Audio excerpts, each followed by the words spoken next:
contre, il n'est pas adopté. Le 100, c'est Madame Mottin qui le défend.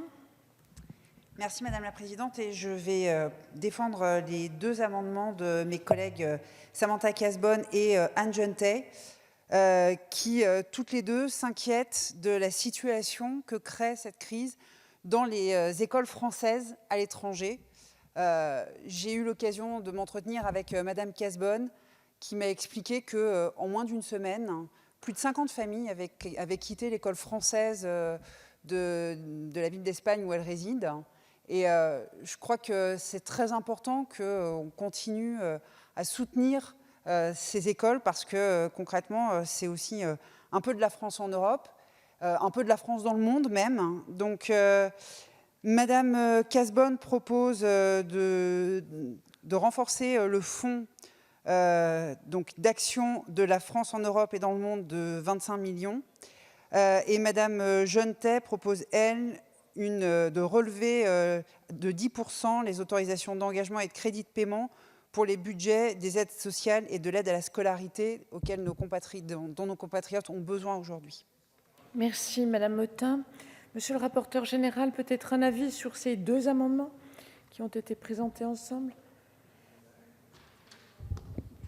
Oui, ces amendements de crédit sont des amendements d'appel sur les problématiques spécifiques aux Français de l'étranger. C'est important, effectivement, de se saisir de cette problématique-là. C'est pour ça que deux élus des Français de l'étranger le font. Je laisserai peut-être le gouvernement expliquer là où il y a déjà du travail qui est effectué, sans vouloir m'avancer.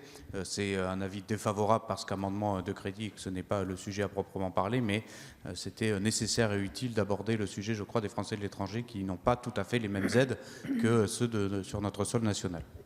Merci, monsieur le rapporteur général. Monsieur le ministre. Merci Madame la Présidente. Pour confirmer ce que dit Monsieur le rapporteur, c'est une situation qui est suivie à la fois par le ministère de l'Action des Comptes Publics et le ministère des Affaires étrangères. Nous ne constatons pas à date de tension sur le budget de l'AEFE, et peut-être parce que cette agence a fait l'objet d'un abondement de 25 millions d'euros en loi de finances initiale pour 2020. Et par ailleurs, nous savons que l'agence dispose d'une soulte en cas de besoin, mais s'il y avait nécessité dans l'année, nous saurions prendre les dispositions pour en garantir le fonctionnement. Concernant la question des bourses, le budget des bourses est depuis plusieurs années sous-exécuté, ce qui nous permet de faire face à des demandes plus importantes s'il y a lieu. Ça, c'est la première chose, ou d'avoir recours à la soulte qui a été évoquée.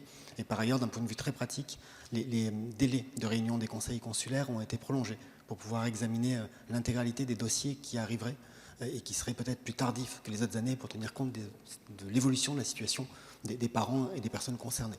Donc nous le suivons de très près. C'est une demande de retrait, puisqu'à ce stade, la question budgétaire qui est abordée par les deux amendements ne nous paraît pas justifiée, mais s'il y avait lieu, évidemment, le gouvernement serait attentif à ce que l'AEFE puisse fonctionner, que le réseau d'enseignement français à l'étranger puisse fonctionner aussi.